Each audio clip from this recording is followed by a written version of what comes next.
Queridos, bom dia, bom dia, bom dia, bom dia. A graça e a paz do nosso Senhor e Salvador Jesus Cristo. Tudo bem com vocês?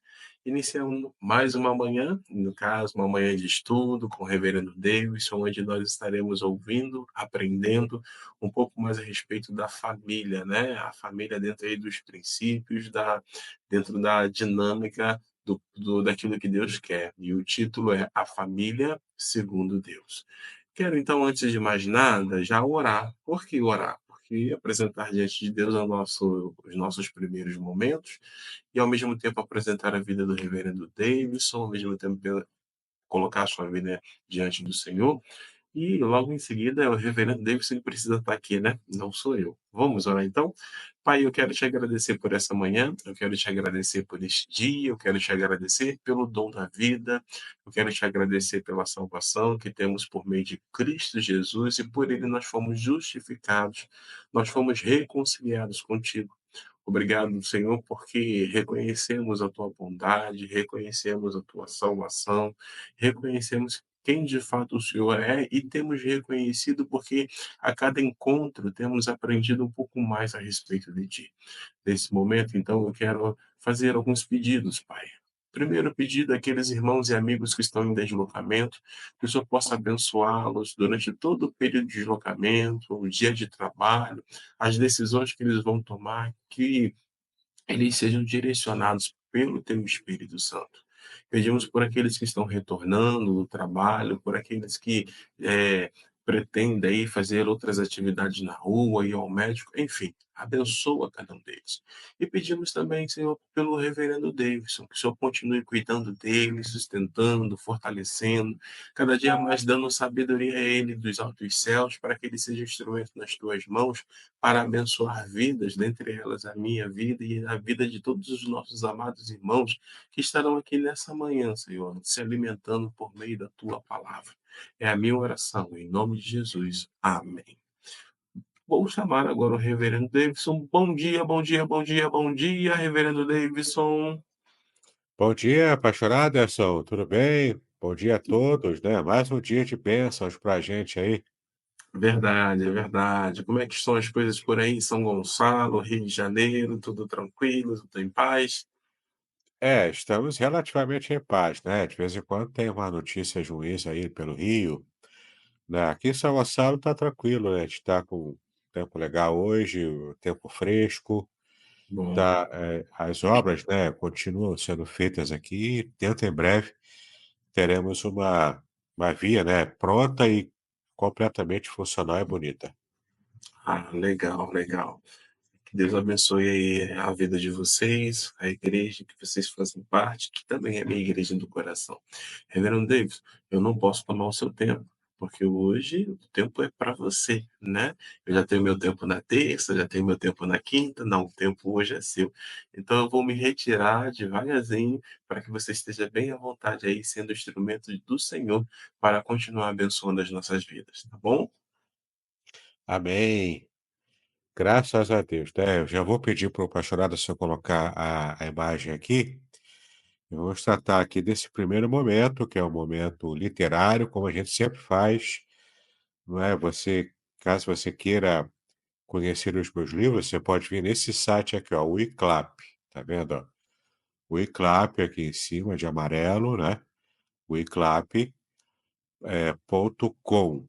E ali você vai entrar na loja da Wiclap, vai digitar o meu nome, Davidson Bignon, e você vai então conhecer as minhas obras, não é?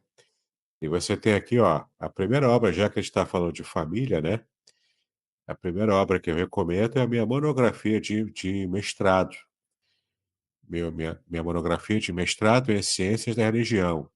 É esse livro aqui, ó, publicado, A Ética do Casamento Judaico.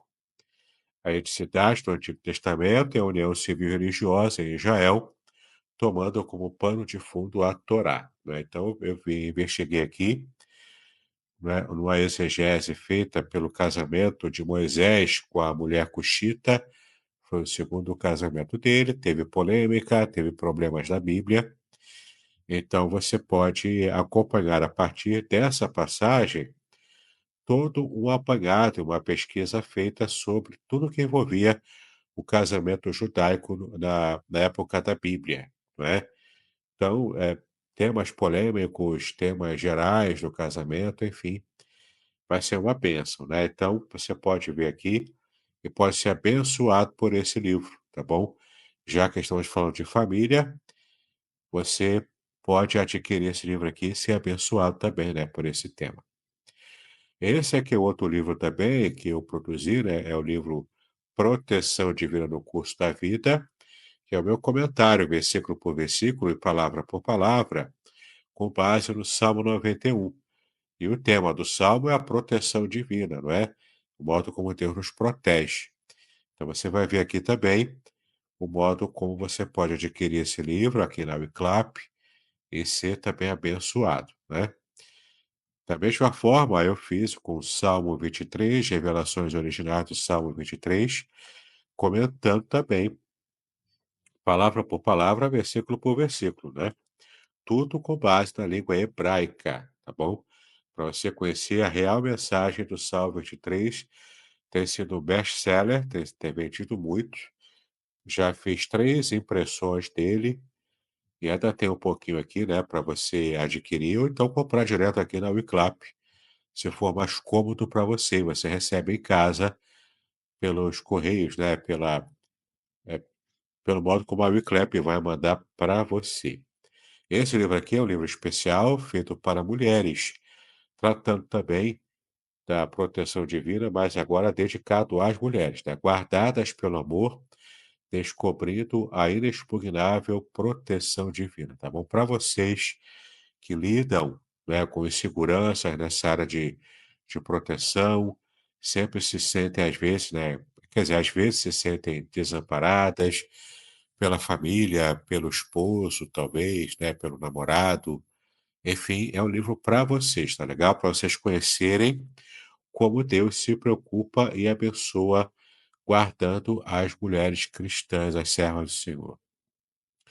O meu livro também é best-seller, o livro Além do Sofrimento, a disputa pela integridade no livro de Jó. Tem sido muito procurado, tem sido muito lido também, comentado, tá bom? Muita gente já leu e me mandou o feedback da leitura e o quanto esse livro aqui tem abençoado. Além do sofrimento, a disputa pela integridade no livro de Jó. É um livro robusto, com mais de 400 páginas, e você pode adquiri-lo aqui na Wiclap também. Tá legal? Esse aqui é a Semente e a Palavra, da sua segunda edição ampliada. É o meu livro sobre a homilética aplicada a sermões narrativos, tá bom? É a nova homilética que trata de sermões narrativos. Então, esse aí livro aqui vai abençoar muitas vidas, especialmente se você é pregador ou pregadora e pretende ter um impacto maior nas suas mensagens. Entenda que esse livro aqui pode ser muito útil para você, pode abençoar a sua vida, né? Então, adquira o livro A Semente é a Palavra, você não vai se arrepender. O meu livro Em Busca da Intimidade Perdida, é um livro também que já tivemos uma série aqui de aulas, né, nas lives com o pastor Aderson. Então, olha, é uma bênção para a sua vida também. É um livro dedicado para pessoas que se desviaram na fé, pessoas que se desgarraram da igreja, se desconectaram com Deus, né, de Deus. Então você vai aqui, ó, reconectar-se com o Senhor, tá legal? É um livro dedicado a pessoas nessas condições. Então você pode comprar para você mesmo ou para você presentear alguém que se encontra hoje desviado da fé, tá bom? Adquira esse livro, vai abençoar a vida de alguém também. Agora estou entrando numa zona de novos lançamentos, né? Lançamentos desse ano, né? Que eu estive já produzindo. Esse é o primeiro livro aqui, Grupos de Comunhão, Revitalizando a Igreja no Contexto Evangélico Brasileiro. Então, se você é líder, se você é pastor, se você tem interesse nesse campo de estudo, que é o livro, é o campo de revitalização de igrejas, você pode adquirir esse livro aqui. É um livro já publicado pelo selo da editora Dort. É um livro próprio para líderes cristãos, pastores, especialmente na fé com fé reformada. Vai Ele tem todas as ferramentas práticas de implantação de um programa de grupo de comunhão, que é também chamado de PG, né, que são os pequenos grupos, mas nós chamamos aqui de GC, grupo de comunhão. Olha, é uma bênção para a sua igreja. Se você quiser, pode comprar, inclusive, e dar de presente para o seu pastor, para quem sabe incentivá-lo a implantar na sua igreja grupo de comunhão, para estar tornando muito mais dinâmico o tipo de envolvimento dos irmãos na igreja local, tá bom? Realmente é uma prática muito saudável para as igrejas e realmente produz revitalização orgânica, natural e abençoadora, tá bom? Então tá aí a dica, grupo de comunhão para você e para sua igreja. Em tua presença é um livro que eu lancei também, com o meu comentário, versículo por versículo, palavra por palavra, à luz da língua hebraica, do Salmo 139.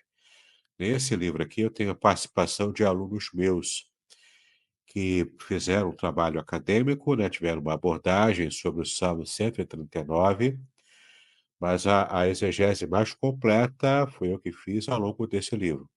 É um livro bastante robusto também, tem mais de 200 páginas, e olha, é um comentário muito interessante e você vai se surpreender com as revelações do Salmo 139, tá bom? Então, Em Tua Presença é um livro que eu recomendo se você tem interesse no Salmo 139. É aquele conhecido salmo, né? Senhor, tu me sondas e me conheces. É o salmo que fala sobre a onipresença de Deus, onisciência, onipotência, os três atributos divinos que pertencem somente a Ele, não é? É um salmo muito bacana, muito bonito, muito usado, inclusive, em épocas de aniversário.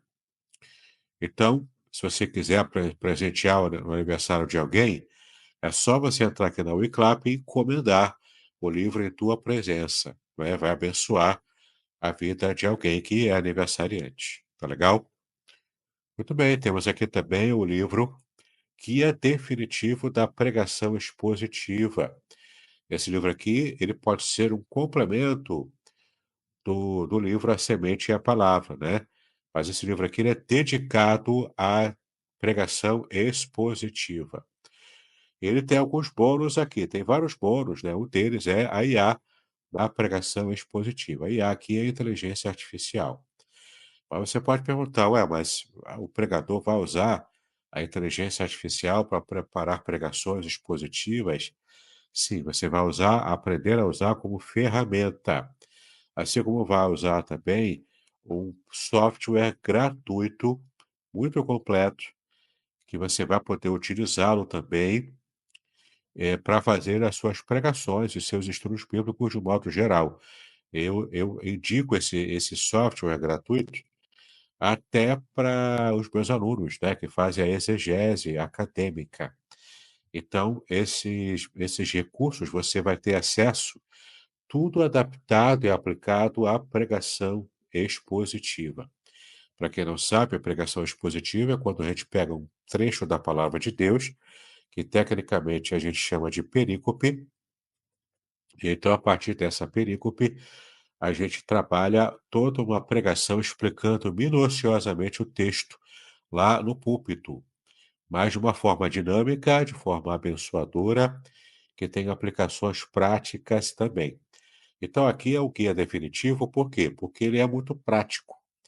Ele é definitivo porque qualquer pessoa, mesmo que não tenha estudado teologia, mesmo que não tenha feito um seminário, que esteja ainda engatinhando, né, nesse ministério da pregação, você vai aprender a pregação expositiva de modo prático, direto e sem rodeios. Veja aqui como está, né, como eu coloquei aqui na quarta capa, na capa de trás do livro, ó. Descubra o segredo para criar sermões que explicam a Bíblia, emocionam e transformam vidas, mesmo que você esteja começando do zero. Este livro é próprio para pregadores leigos, escrito com estilo informal, numa abordagem simplificada. E para as pessoas que, né, conseguem acompanhar o meio evangélico de pregações, principalmente, eu convidei aqui o meu amigo, o pastor Ronald Gustavo, da Igreja Assembleia de Deus Vitória em Cristo, né, do pastor Silas Malafaia. O pastor Ronald Gustavo é pastor auxiliar, é um dos pastores auxiliares da igreja sede do pastor Silas Malafaia. Então, ele, para quem acompanha o ministério dele, ele é um pregador de mão cheia, né? É um pregador muito requisitado, muito abençoador. Então, você pode aqui fazer contato também para conhecer o que o pastor Ronald Gustavo falou desse meu lançamento aqui, desse ano de 2025, tá legal? Então, guia definitivo da pregação expositiva para você que é pregador ou pregadora e deseja estar aprimorando a sua técnica de pregação expositiva para muitas pessoas. Muito bem, estamos aqui no nosso material. Esse material é gratuito, tá? Não sei se você sabe, mas se você solicitar o pastor Aderson, ele consegue te enviar esse PDF gratuitamente, ó. PDF A Família Segundo Deus, que tem o roteiro dos nossos estudos aqui, nessa série às quartas-feiras, não é? Então, você pode também ser abençoado aqui com esse material gratuito. Eu falei no começo, na introdução, né? Estive falando aqui do nosso roteiro e já trabalhei aqui a família segundo o padrão de Deus. Então, na aula passada, a gente viu aqui os fundamentos da família na criação. Então, você viu aqui como o homem e a mulher foram formados, as finalidades bíblicas da família também já estudamos, para que ela foi criada por Deus, não é? E hoje nós vamos começar aqui a tratar dos inimigos do padrão bíblico da família. Vamos ver os ataques das ideologias pós-modernas. Todos esses ataques contra o padrão estabelecido por Deus para a família, esses são ataques reais, práticos que acontecem hoje no mundo, e a gente precisa tanto conhecer os nossos inimigos, os ataques que eles fazem contra a família, e sabermos também como iremos rebater os ataques, nos defender desses tais ataques, tá legal? Mas hoje vamos identificar os inimigos, ó, os ataques das ideologias pós-modernas. Vamos identificar os nossos inimigos agora, e na aula que vem, na parte 3 do nosso estudo, a gente vai aprender as defesas contra esses inimigos. Tá legal? Para começar, eu já preciso identificar aqui e estar definindo para você, ou pelo menos tentando definir, né, alguns termos que são usados aqui. O primeiro deles é ideologia, tá? Você vai precisar saber o que que é uma ideologia. Eu vou explicar aqui rapidamente. E também esse adjetivo aqui aplicado às ideologias, né? Quando eu chamo elas de pós-modernas, você vai entender também o porquê disso, tá? Bom, vamos lá. Primeiro, nós estamos, a família tradicional, e o modo como entendemos a família a partir da aula passada, esse modo de viver a família, de construir a família, é um modo que está sob ataque constante. Esses ataques são hostis. São ataques que visam destruir a visão tradicional de família, tá? Aqueles que atacam a família já nem escondem mais isso. Eles atacam por quê? Porque eles querem fazer prevalecer uma visão de mundo que seja progressista. Progressista somente no título, no nome, né? Porque afinal essa turma sabe criar nomes, fazer nomes criativos, né? Nomes até que pegam. Ah, progressista por quê? Porque vê o progresso. Mas se você ataca o modelo do fabricante para você buscar alternativas àquilo que o fabricante já estabeleceu como padrão de bom uso, de um objeto, de uma ferramenta, ou no caso da família, né, no caso Deus sendo o fabricante e a família sendo o produto da fabricação dele, se você não segue o manual da família, o manual do fabricante, você vai usar errado. E ao usar errado, você vai ter por pouco tempo o objeto, aquela bênção que você recebeu, né? Então, a família tradicional criada por Deus tem recebido muitos ataques. Esses ataques hoje, principalmente, são feitos pelas ideologias pós-modernas, tá? Uma ideologia é um sistema de crenças, é um sistema de pensamento, de crenças, de valores que você desenvolve ao longo da sua vida. Então, se você que tem uma ideologia qualquer, essa ideologia foi ensinada para você e você, desde a infância, foi condicionado a construir um tipo de ideologia, tá?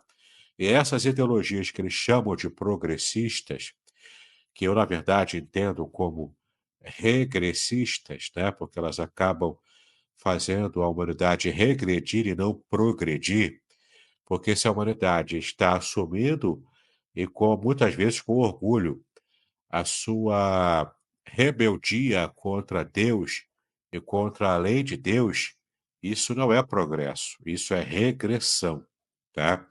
Então, essas ideologias que eles dizem que são progressistas, mas que nós cristãos entendemos que são regressistas, essas ideologias, ou seja, essas visões de mundo, essas formas de enxergar essa sua filosofia de vida, essas ideologias, elas são classificadas como pós-modernas, ou seja, após o modernismo. O modernismo é aquele movimento social, filosófico, que surgiu após a Idade Média, colocando a ciência como ápice do conhecimento, o ápice da sociedade, né, totalmente voltada para as ciências humanas, provocaram também o humanismo, né, colocando o homem no centro e tirando Deus do centro do debate e colocando somente o ser humano, né? Então, as ideologias pós-modernas são depois da modernidade. São depois do que se classificou como a modernidade científica depois da Idade das Trevas, que era a Idade Média, não é? Isso é uma grande injustiça histórica chamar a Idade Média de Idade das Trevas. Por que eu digo isso? Porque foi na Idade Média que surgiram, por exemplo, as universidades. E se hoje a universidade ela é o epíteto, né, da ciência, do conhecimento, do avanço intelectual da humanidade, essa categoria surgiu lá na Idade Média, né? Essa instituição surgiu na Idade Média. Então, é uma grande injustiça histórica propagar isso, mas, enfim, aqueles que têm preconceito contra o cristianismo, inclusive, usam esse tipo de terminologia para poder dar ênfase, né, aos seus ataques ao cristianismo. Então, vamos estudar agora aqui hoje essas ideologias, ou seja, esse conjunto de ideias, tá bom? Que são formuladas com intenção anticristã. E elas são pós-modernas porque elas vêm depois dessa idade moderna, chamada de moderna, onde há inclusive uma desilusão com a própria ciência em si, porque a ciência não conseguiu resolver tudo. E nessa época pós-moderna, ou também chamada de modernidade líquida, né, por causa do filósofo, Zygmunt Bauman, né, ele que falou da modernidade líquida, que é uma outra forma também de pensar na pós-modernidade, né? Ou também eles chamam de pós-cristianismo também, como se o cristianismo tivesse morrido para poder dar lugar a essas ideologias anticristãs, antifamília, antipadrão divino, tá? Então, a família está, assim, sob ataque. O diabo tem usado as ideologias pós-modernas para fazer esse tipo de ataque. E a gente precisa conhecer esse tipo de ataque do inimigo, né, para que a gente possa então se proteger e proteger também a nossa própria fé e a nossa própria família. Bom, a pós-modernidade então relativiza toda forma de verdade absoluta. Então, é claro, se Deus se coloca como Ele próprio, o Deus absoluto, que tem uma verdade absoluta, o primeiro ataque já é contra esse conceito de Deus absoluto, entende? E da verdade absoluta também. Absoluta no sentido que é uma verdade incontestável, uma verdade que é, de fato, aquela verdade real, concreta, não é? Você tem um chão muito concreto para pisar. É uma verdade que está muito alicerçada. Alicerçada absolutamente aonde? No próprio Deus. O próprio Deus é a verdade revelada, não é? Então, em primeira instância, para nós cristãos, Deus é um ser absoluto, é uma pessoa absoluta, com poder absoluto sobre todo o universo, sobre a autoridade absoluta sobre todo o universo, com toda a soberania que ele tem, e ele pode reger, sim, a nossa vida com os padrões absolutos que ele próprio estabeleceu, por ele ser o Criador. E esse tipo de pensamento é rechaçado, ele é atacado pela pós-modernidade e suas ideologias, que a gente sabe de onde veio, né? Ideologias vindas do coração, de corações caídos, corações rebeldes contra Deus, e até o diabo mesmo, né, que está implantando esse tipo de pensamento no coração e na mente de muitas pessoas, tá? Então, a pós-modernidade relativiza, ela torna relativa esse conceito de verdade absoluta. O conceito bíblico de família, portanto, é uma das suas principais vítimas por causa desse ataque, nesse esforço das teologias pós-modernas em desconstruir, ou, né, uma palavra mais simples de entendimento, para destruir mesmo, colocar no chão o pensamento cristão, de modo como a Bíblia revela o padrão bíblico para que a gente possa ser feliz em nossa vida familiar, tá? Então vamos aqui para os inimigos, né? Já que definimos aqui alguns termos importantes, vamos para o primeiro inimigo, que é chamado de ideologia de gênero.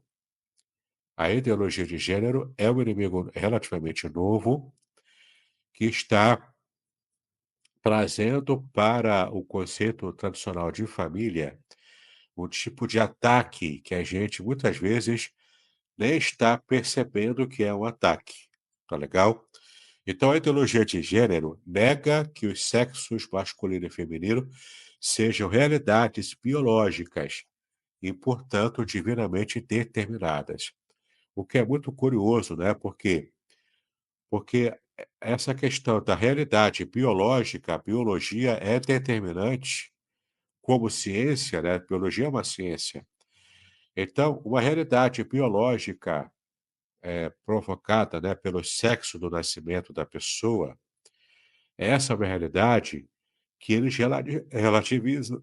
Essa realidade biológica, embora relativizada por eles, né, pelos tais progressistas, quando eles relativizam isso, eles estão, na verdade, negando a ciência.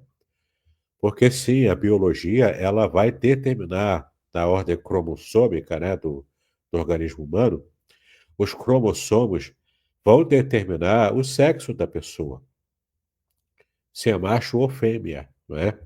E quando eles passam, então, para relativizar isso e até atacar o determinismo biológico, eles estão, na verdade, fazendo anticiência, o que é muito curioso, né? Porque isso vai contra as afirmações que os tais progressistas fazem com respeito a quase que idolatria à ciência humana, né?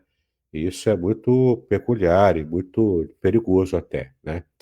Então, a ideologia de gênero nega que os sexos masculino e feminino sejam realidades biológicas e divinamente determinados, portanto, né? Para eles, não há essa determinação absoluta do sexo. A ideologia de gênero também propõe que o gênero é uma construção social, fluida e mutável. Ou seja, é você que determina, pela sua vontade, desde a infância até, se você vai construir-se socialmente como homem ou mulher. Você que define quem você quer ser. É como se a sua sexualidade não fosse determinada pela pelo seu padrão de nascimento biológico, mas você é que vai construir socialmente de uma forma fluida, ou seja, uma forma que você pode mudar quando quiser. Você não está preso a uma decisão que você tomou agora, você pode mudar depois. Agora, tem certas situações que, quando a pessoa faz uma operação, por exemplo, para mudar de sexo, ainda que seja ideologicamente fluida, imutável, né? A pessoa, depois que faz uma operação dessa, fica difícil reverter. Até dá para reverter de modo biológico, né? Mas é tudo tão sintético, é tudo tão difícil, caro e também perigoso para a saúde, né? Que nunca é recomendável você ficar toda hora mudando, né? Fazendo várias operações e ficam verdadeiras aberrações até, né? Tem alguns personagens que você vê na internet que são bastante difíceis de você entender qual o tipo de lógica em tantas intervenções cirúrgicas que fazem, alguns até para ficar parecido com bonecos, com bonecas, né, de uma forma tão sintética e superficial. Tudo isso é um produto dessa ideologia de gênero. E o quanto essa fluidez e essa mutabilidade da reconstrução social, né, da ideologia de gênero, o quanto isso tem adoecido as pessoas. Isso é preocupante até, né.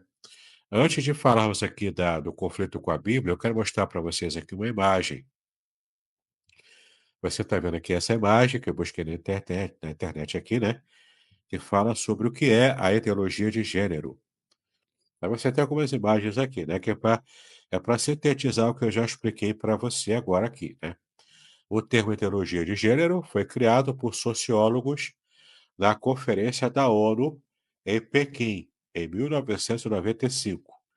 Então é relativamente recente em termos históricos, mas ele já está, né, sendo construído aqui ao longo de alguns anos, algumas décadas até, né? E foi na ONU que foi criado esse tipo de ideologia, tá bom? Na Organização das Nações Unidas. Para você ver que a ONU, portanto, ela se tornou de uma organização importante na história, hoje ela se tornou uma organização progressista e, portanto, bastante preocupante também, né? E, portanto, anticristã. Então, esse termo foi cunhado, então, nessa conferência da ONU em 95. Ela também defende a ideia de que, ao nascermos, não possuímos gênero e que o sexo biológico não nos define como homem ou mulher. A gente já viu isso, né? Torna um caos a sociedade humana devido a esse pensamento. E aqui também, ó, seus defensores argumentam que a criança deve aprender isso na escola, ou seja, a ideologia de gênero, né? Deve aprender na escola. E que ela não tem gênero e que ela pode escolher o que vai ser quando crescer. Menino, menina ou outro gênero qualquer também, porque nessa ideologia de gênero a pessoa pode até escolher ser um animal. Se o cara, sei lá, inventar, uma criança inventar que ela quer ser uma samambaia, ela vai te obrigar a enxergá-la como samambaia, entendeu? Como um cachorro, como um gato. Tem gente que compra hoje adultos que querem ser vistos como criança, usando uma madeira, fralda. E se isso não é doença psicológica, eu não sei o que que é, não é? E essa ideologia de gênero tem criado um problema sério da autoidentificação das pessoas. Aí, qualquer um que estuda psicologia sabe o quanto isso é patológico e cria problemas sérios na cabeça do indivíduo, né? Então, a gente está vendo aqui a importância de estarmos, na verdade, buscando a ciência até para ter saúde mental. E essa ideologia tem feito pessoas mentalmente problemáticas, né? Desconstruído totalmente, criando pessoas infelizes, mesmo tendo toda essa sorte de pensamento, né, assortido, tem 400 e tanto, 500 e tantos gêneros que você pode escolher. Tem um menu aqui, né, para você escolher com 500 tantos gêneros. Isso é a negação da biologia, portanto, a negação da ciência, entendeu? Enfim, conflito com a Bíblia, né? Nós temos um texto aqui importante, Mateus 19, versículo 4, onde Jesus respondeu, né? Ele respondeu aqui a Jesus: Vocês não leram que o Criador, desde o princípio, os fez o quê? Homem e mulher, os fez macho e fêmea, como a gente viu na aula passada, né? O sexo e, portanto, o gênero já foi definido, você já nasceu com ele. Não cabe a gente ficar usando de rebeldia contra uma escolha soberana feita por um Deus soberano para ficar se debatendo contra os aguilhões, né? Ficar lá se batendo contra Deus e afrontando Deus, como se pudéssemos colocar o dedo na cara de Deus. Não é assim que funciona, entendeu? Então, Jesus disse claramente, não é? Claro que não era o contexto aqui de ideologia de gênero, porque isso não existia na época de Cristo. Ele foi criado em nossa geração, né, em 1995, portanto, oficialmente. Mas entenda, o princípio ele é eterno. O princípio de que Deus é o Criador absoluto e ele determinou criar os seres humanos como homem e mulher, como macho e fêmea, como nós vimos na aula passada, não é? Então, isso aqui é determinante. E você lutar contra isso é você adoecer mentalmente, psicologicamente. Você acaba adoecendo, porque você está negando a sua própria identidade. Você está, na verdade, fazendo a sua própria personalidade, a sua identidade como indivíduo entrar em colapso. E isso gera doenças sérias no campo psicológico, no campo mental, não é? E gera esse tipo de doença que depois vai afetar você, a sua família, vai afetar quem você ama também.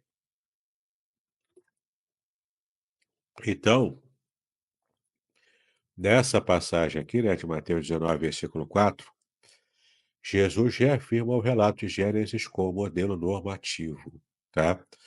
O relato de Gênesis, criando Deus, né, Deus criando homem e mulher, criando o ser humano como homem e mulher.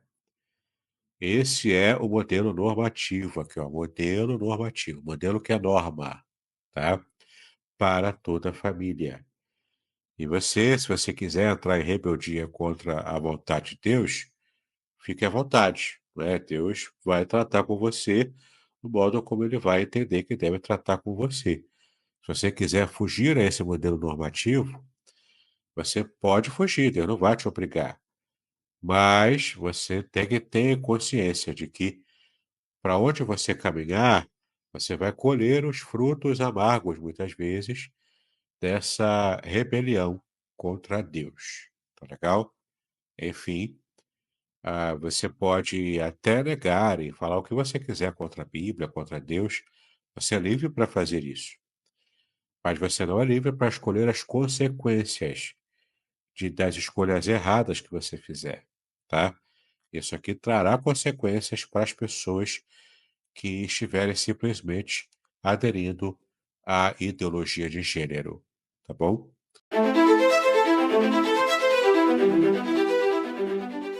Curso livre de Teologia Básica com o Reverendo Davidson Bignon. Uma jornada completa de aprendizado cristão, com 20 disciplinas curtas que incluem e-books exclusivos, aulas em vídeo e bônus transformadores. Ideal para líderes evangélicos, pastores, seminaristas e todos que desejam aprofundar sua fé. Assine agora na Hotmart e aproveite 10% de desconto. Quer complementar sua renda? Seja um afiliado. Detalhes na descrição do vídeo. Não perca esta oportunidade de crescer espiritualmente e compartilhar conhecimento.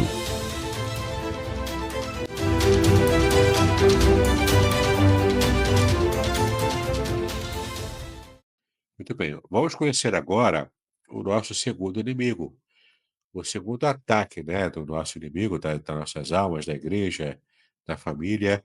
O segundo ataque, que é o desdobramento da ideologia de gênero, que é chamada de redefinição de casamento e família. A redefinição, que na verdade é a destruição, né, do conceito tradicional, e depois a reconstrução de um conceito alternativo, tá?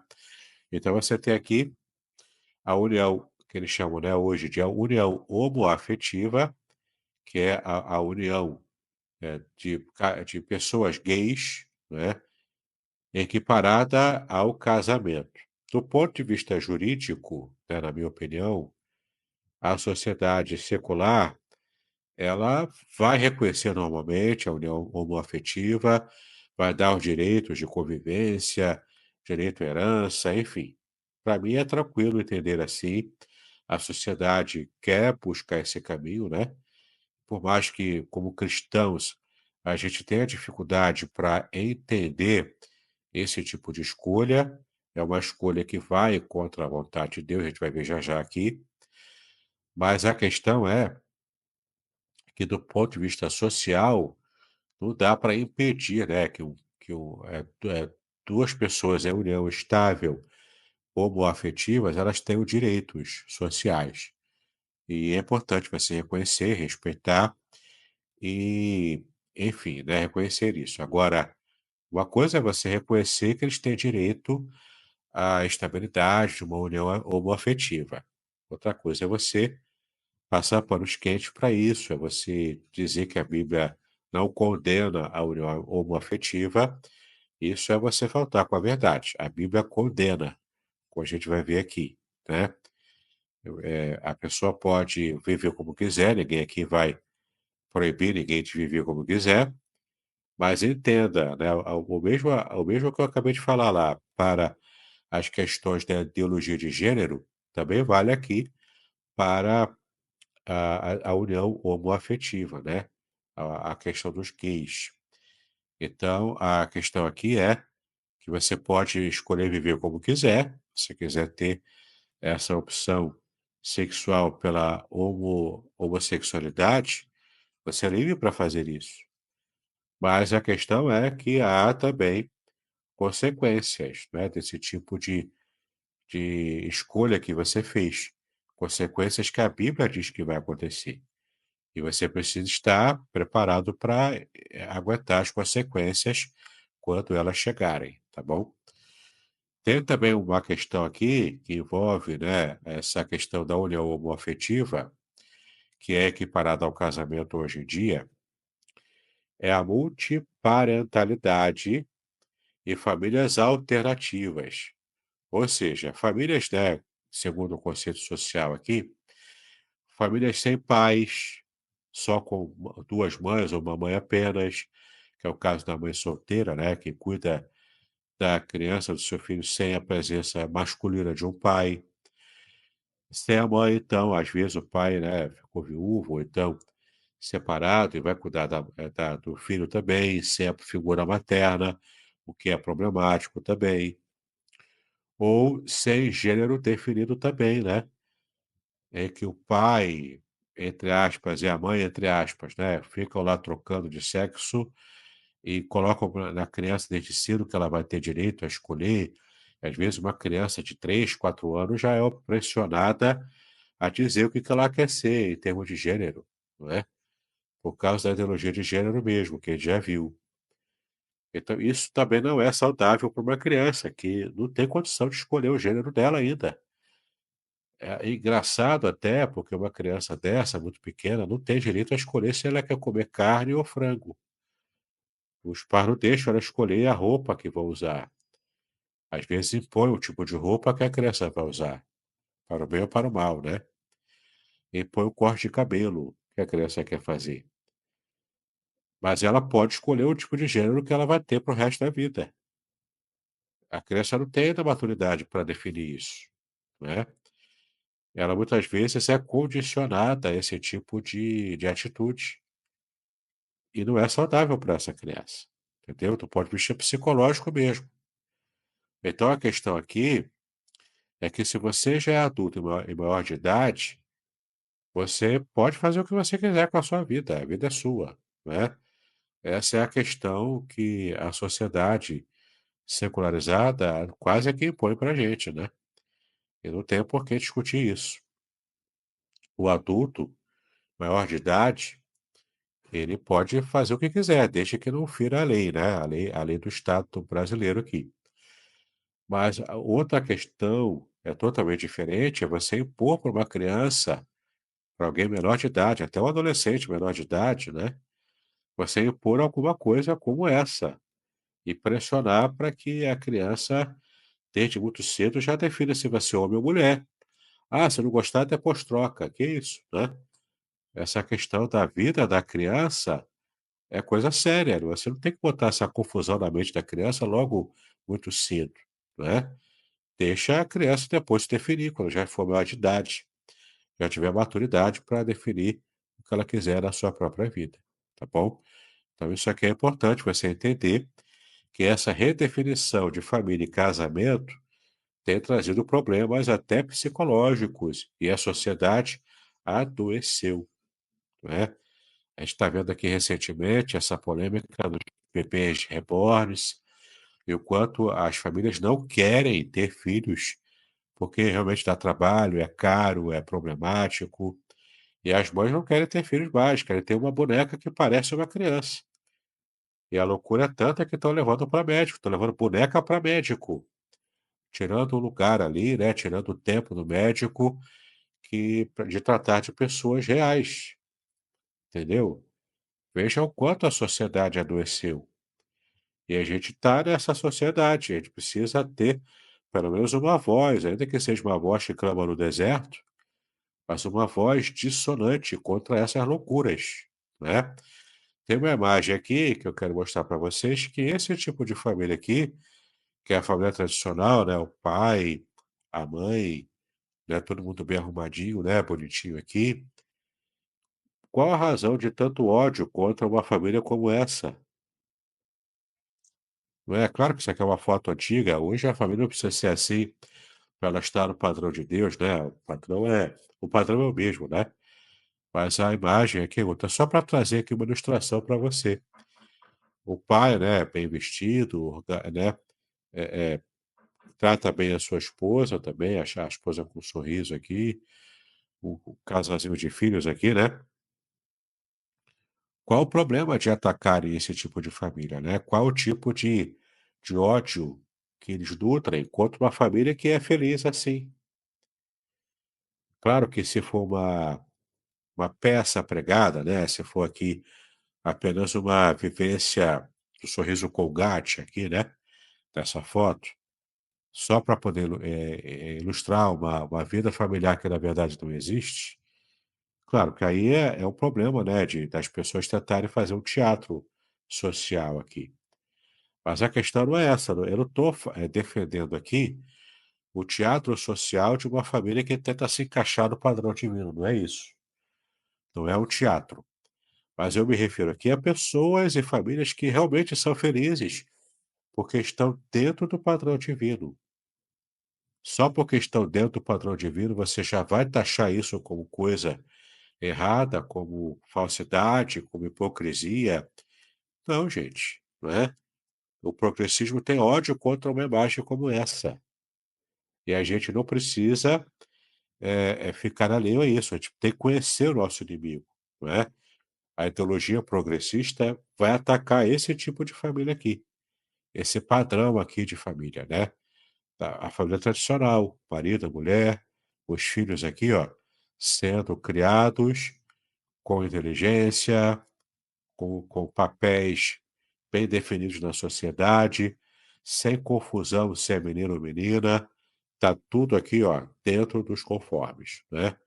Não é apenas uma aparência, tá bom? Isso aqui é de fato o padrão bíblico tentando ser vivido e replicado aqui na Terra, né?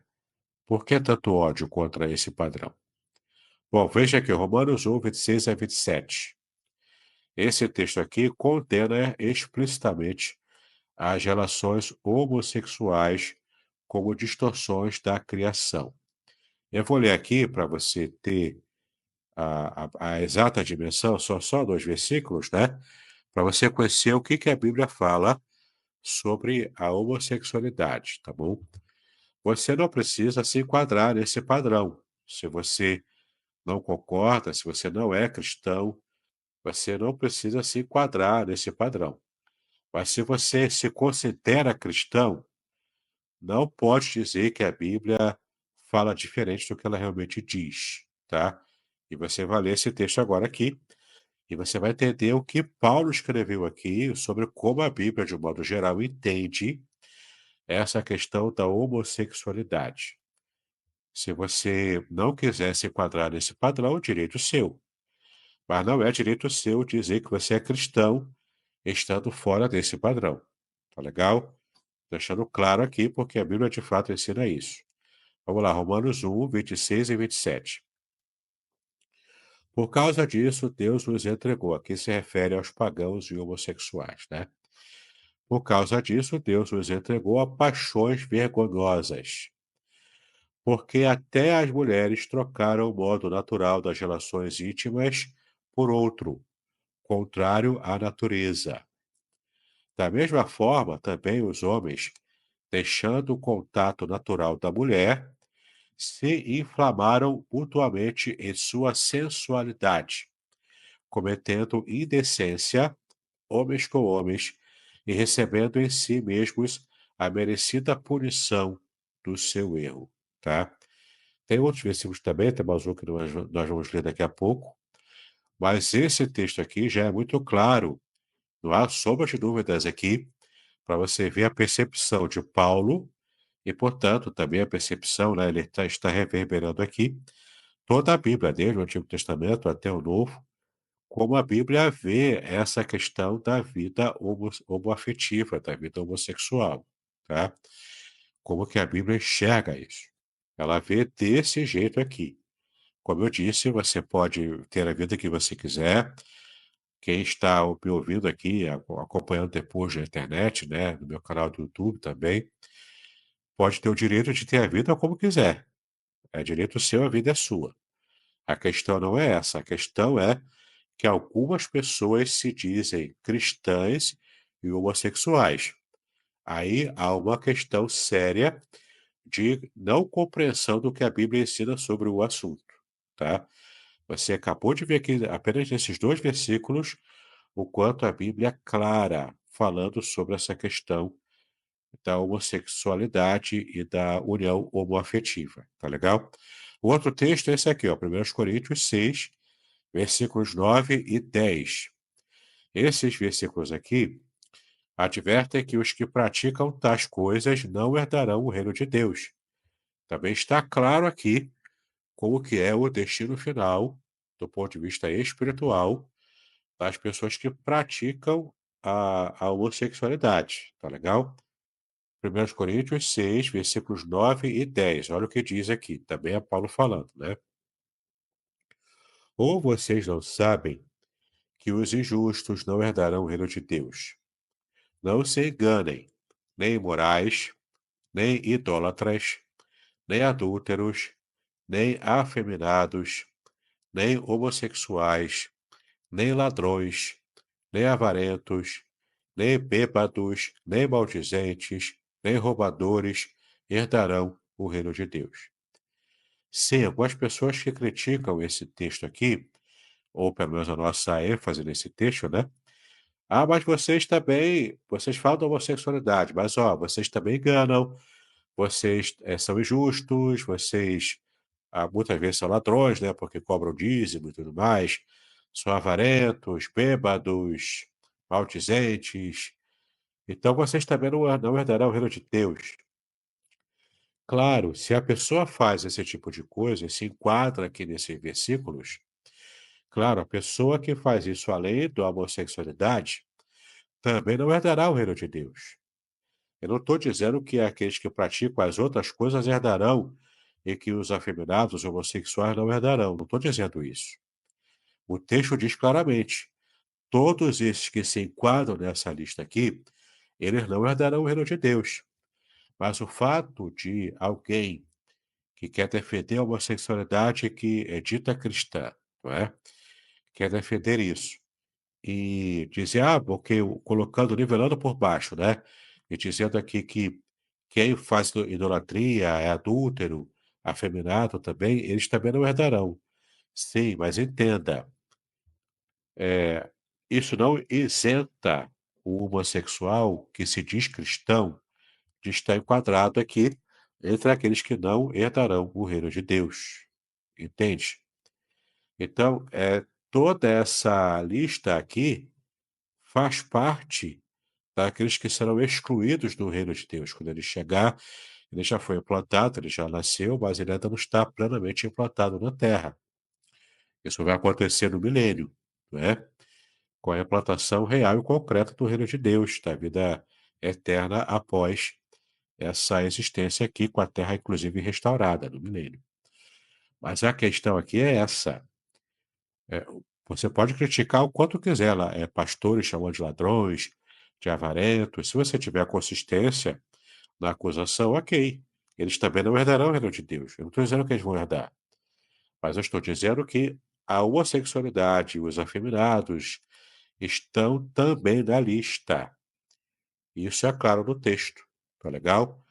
Então, tanto o Romanos 1 quanto o 1 Coríntios 6 falam da homossexualidade desse tipo de abordagem. Tá legal? É o que a Bíblia ensina. Não posso ensinar diferente aqui, porque é isso que a Bíblia ensina. Tá bom? O terceiro e último inimigo, porque o nosso tempo já se esgotou, é a desconstrução da autoridade parental. Isso também é um desdobramento do progressismo ideológico que tem atacado a família, tá bom? Então, ou seja,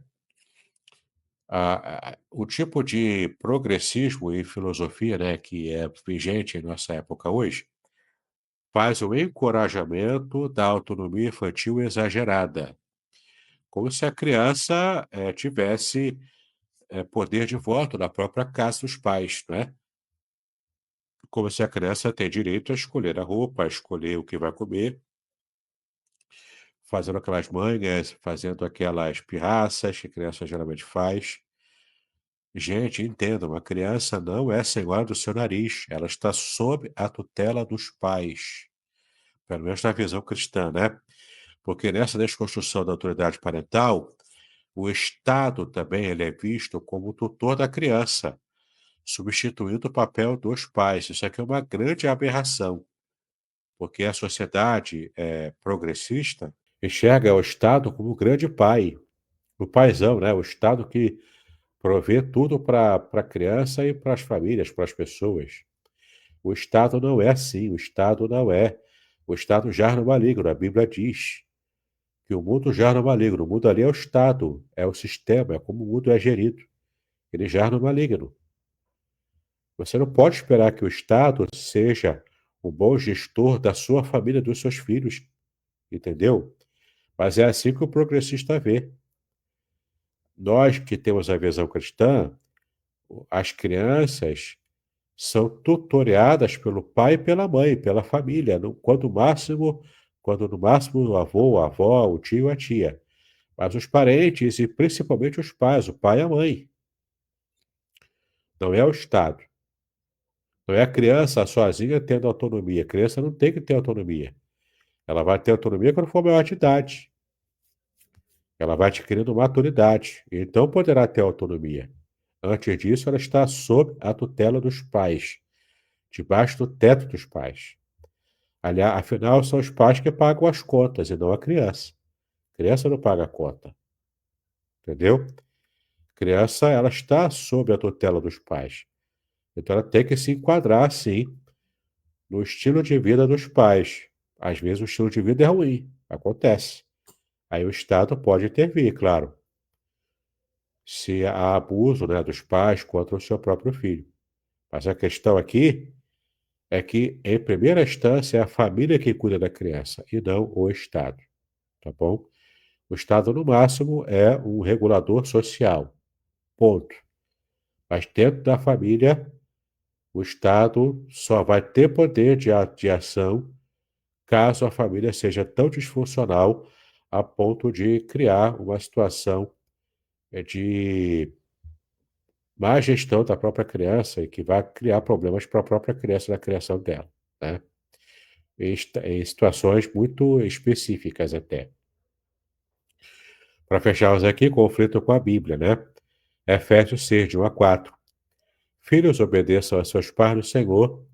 Pais, não provoquem seus filhos a ira, mas criem-nos na disciplina e na instrução do Senhor. Quem vai criar são os pais. E qual o parâmetro? A disciplina e instrução que o Senhor já deu na sua palavra. Mais uma vez, Paulo nos ajudando aqui em Efésios sobre como devemos viver, inclusive com nossos filhos. Tá legal? Então, só para resumir, entregar a palavra para o pastor Aderson, porque o nosso tempo já estourou hoje, né? Nossos três inimigos aqui são os pontos de ataque do mundo contra a família. O primeiro deles é ideologia de gênero.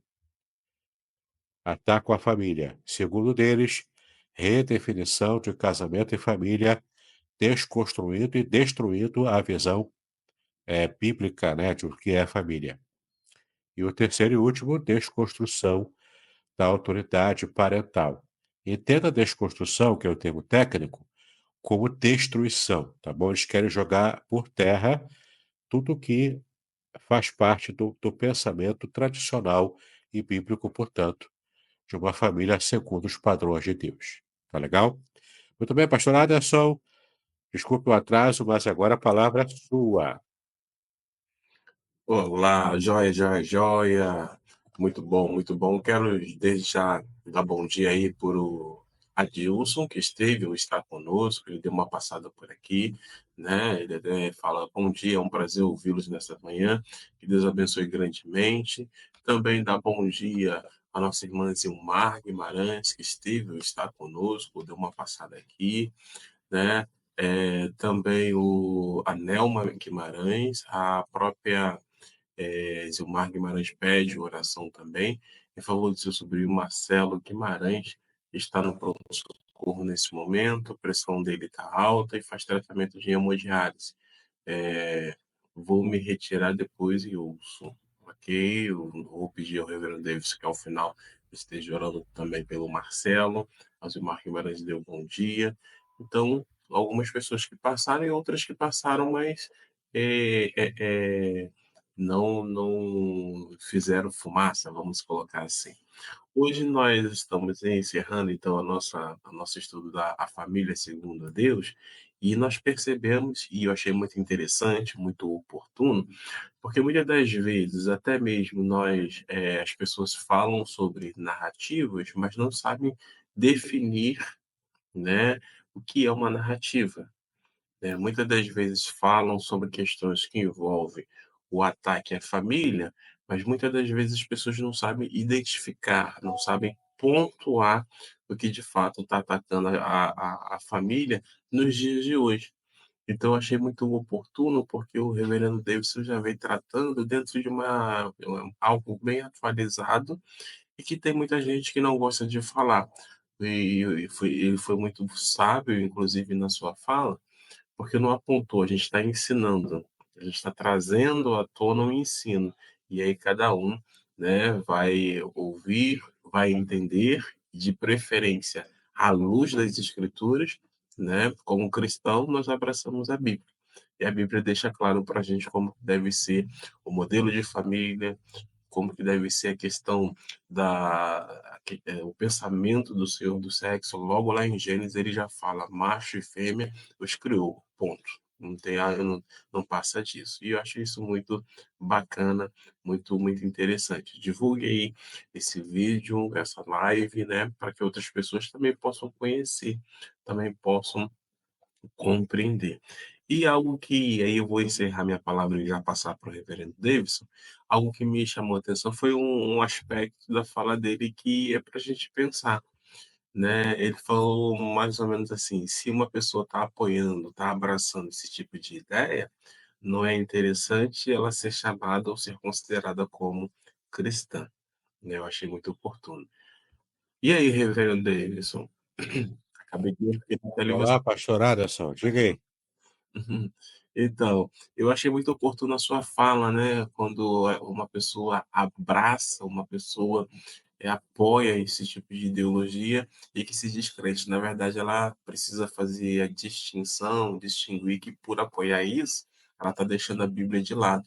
E se ela está deixando a Bíblia de lado, não é coerente ela ser chamada de cristão. Ela pode respeitar, e isso sim é o que nós devemos fazer, né, respeitar o posicionamento das pessoas, mas enquanto abraçar, nós não podemos abraçar, até porque isso é uma das questões que quando a pessoa passa pelo batismo, que faz a profissão de fé, uma das coisas que é mencionado é que nós vamos levar a sério, vamos colocar dessa forma, as escrituras como a nossa única regra de fé e também de prática, né?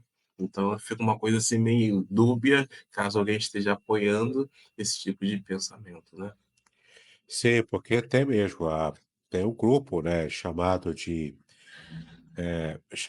teologia queer. A teologia queer aceita tudo isso aí de errado, né? Toda essa ideologia de gênero. Queer em inglês significa esquisito. Então, quem defende a teologia queer, que se diz cristão, se diz teólogo, não é? É bíblico, mas defende a teologia queer e abraça todo mundo que chega lá e não prega que tem que mudar de vida, mas que tem que continuar com esse estilo de vida biblicamente errado, né? Então é um grupo, inclusive igrejas chamadas inclusivas, que na verdade são igrejas que passam o pano para erro, para pecado. Por exemplo, se alguém se converte e era um adúltero, era mulherengo, quando se converteu, tem que mudar de vida, tem que deixar de ser adúltero, tem que deixar de ser mulherengo, tem que pelo menos se esforçar para isso, entendeu? Tem que demonstrar que está lutando contra esse tipo de tendência, que era uma tendência, um vício que ele tinha antes. A mesma coisa os gays, né?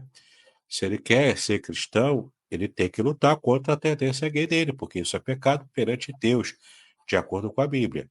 Se a pessoa não quer viver como cristão, se ela quer viver como homossexual, quer viver no adultério, quer viver na prostituição, enfim, a pessoa maior de idade é livre para fazer o que quiser.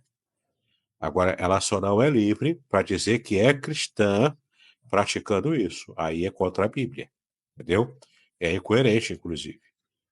Joia. Então, são aspectos que a gente precisa muito bem, e foi muito bem colocado mais uma vez pelo reverendo, porque a gente percebe que algumas pessoas não conseguem distinguir essas questões, né? Uma vez que eu sou cristão e abraço a fé cristã, eu não posso ter uma queda ou ter ou abraçar alguma coisa que se choca com a própria verdade da palavra de Deus. Bom, nós vamos encerrar, tá vendo que o estudo tá, ó, né? Então, queridos irmãos, eu quero convidá-los para que na próxima quarta-feira os irmãos estejam de volta aí conosco, participando desse estudo, também trazendo a sua pergunta, né? Eu vou pedir assim, se você puder, por exemplo, vou assistir depois, aí assisti, mas eu tenho uma pergunta. Não faz pergunta, depois que o vídeo passou, porque muitas das vezes é tanta coisa para fazer que a gente acaba não voltando. A minha sugestão qual é então? São duas. Ou você pega, manda no Zap, né, a pergunta, que aí no dia a gente traz essa pergunta para o reverendo Davis, ou você faz a pergunta, manda o seu contato, porque aí depois a gente vai respondendo e vai conversando contigo de forma até particular. O ideal é fazer perguntas aqui na hora, porque aí todo mundo está na mesma vibe, tá bom? Eu quero mais uma vez agradecer aí o reverendo Davidson por separar ou dedicar esse tempo para estar nos auxiliando, para estar inclusive, né, levando a igreja a um conhecimento mais profundo de algumas coisas que muitas das vezes passam desapercebidas. Eu quero também te incentivar, você que já é frequentador nossas lives, né, nos acompanha, que você esteja orando, não só por mim, por minha família, e eu agradeço, continue orando por nós, mas também pelo reverendo Davidson, né? Que Deus continue cada vez mais despertando a ele, dando a ele conhecimento, sabedoria, para poder aprofundar nesses assuntos e trazer para a gente de uma forma muito equilibrada, muito coerente, que nos fazendo, inclusive, pensar. A gente não pode chegar aqui e taxar que é assim, que é assado, que é grelhado, mas é através da explicação, através da ação do próprio Espírito Santo, nos levando a compreender e a nos posicionar cada vez mais diante daquilo que o próprio Senhor deixou para nós como regra de fé e prática. Davidson, obrigado. Eu quero te pedir a gentileza de fazer suas considerações finais e logo depois orar, agradecendo a Deus por esse dia, por esse estudo, e orar também pelo Marcelo, né, que está no pronto-socorro, está com a pressão alta, para que Deus esteja atuando também através dos médicos, através dos medicamentos. Tá bom, meu amigo? Ele disse que vai fazer hemodiálise, né? Geralmente, quando faz Uhum. hemodiálise, a pressão já baixa naturalmente da própria hemodiálise. Então, acreditamos, né? Cremos que Deus vai abençoar e que em breve o Marcelo já vai ter a sua pressão normalizada, tá bom? Mas vamos orar aqui por ele, né? As minhas considerações finais é te convidar para assistir a nossa próxima aula, quando vamos tratar da solução bíblica que a gente pode ter para combater esses ataques contra a família tradicional. Então, vimos aqui os 3 ataques, né? Vimos hoje, e vamos retomar os ataques e ver a solução na próxima aula nossa, se Deus permitir. Tá bom?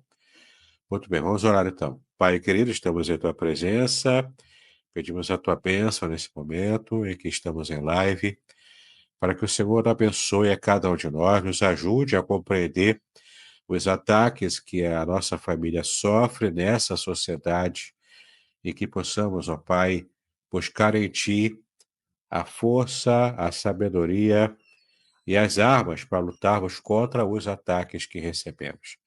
Nos ajuda, Senhor, a nos defender, nos abençoa também para aqueles que possam estar assistindo a nossa próxima live, que o Senhor nos abençoe, para que possamos aplicar a solução de todos os problemas que fomos apresentados hoje aqui nessa aula, até um pouco mais extensa do que o normal. Pedimos a tua bênção também pelo Marcelo Guimarães, a sua luta pela saúde, quando está se encaminhando ao pronto-socorro. Abençoe o Senhor no seu atendimento, que ele seja atendido rapidamente, que ele seja, ó Pai, nesse momento também abençoado no seu período de hemodiálise, e que a sua pressão normalize, que a sua saúde esteja bem para a honra e glória do teu nome. Cuida do Marcelo Guimarães, cuida de cada um de nós, nos dê um restante de semana abençoada na tua presença, é como pedimos e agradecemos em nome de Jesus, hoje para todos sempre. Amém e amém. Amém. Estamos encerrando então o nosso estudo de hoje e até a próxima quarta-feira, se Deus assim permitir. Olha, um beijão e shalom. Shalom, shalom.